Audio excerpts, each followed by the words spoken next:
కంచె గచ్చిబౌలి భూముల వ్యవహారం మరింత వేడెక్కింది. స్వయంగా ప్రధాని నరేంద్ర మోదీ రేవంత్ సర్కారుపై విమర్శలకు దిగడం సర్వత్రా చర్చనీయాంశంగా మారింది. హర్యానా పర్యటనలో ఉన్న నరేంద్ర మోదీ కంచె గచ్చిబౌలి భూముల విషయాన్ని ప్రస్తావిస్తూ తెలంగాణ సర్కారుపై అనేక విమర్శలు చేశారు.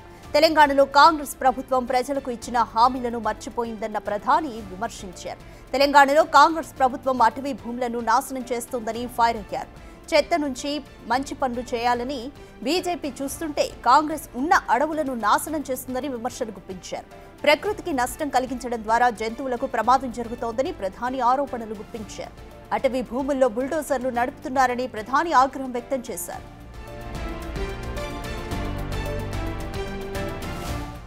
साथियों, तेलंगाना की कांग्रेस सरकार भी जनता से किए वादे भूल गई है। वहां कांग्रेस, वहां की सरकार जंगलों पर बुलडोजर चलवाने में व्यस्त है। प्रकृति को नुकसान, जानवरों को खतरा, यही है कांग्रेस की कार्यशैली। हम यहां कचरे से गोवर्धन बनाने के लिए मेहनत कर रहे हैं और वो बने बनाए जंगलों को उजाड़ रहे हैं।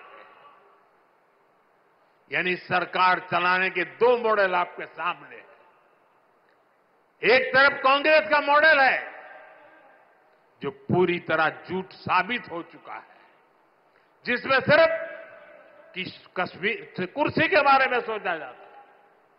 दूसरा मॉडल बीजेपी का है जो सत्य के आधार पर चल रहा है, बाबा साहब आंबेडकर ने दी हुई दिशा पर चल रहा है, संविधान की मर्यादाओं को सर आंखों पर चढ़ा के चल रहा है और सपना है विकसित भारत बनाने के लिए प्रयास करना।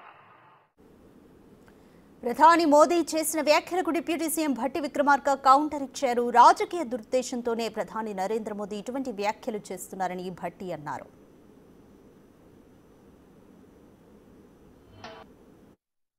తెలంగాణ రాష్ట్రం ఎక్కడ అడవుల్ని నరికేసేట పరిస్థితి లేదు, ఏ జంతువుల్ని సంపద కూడా.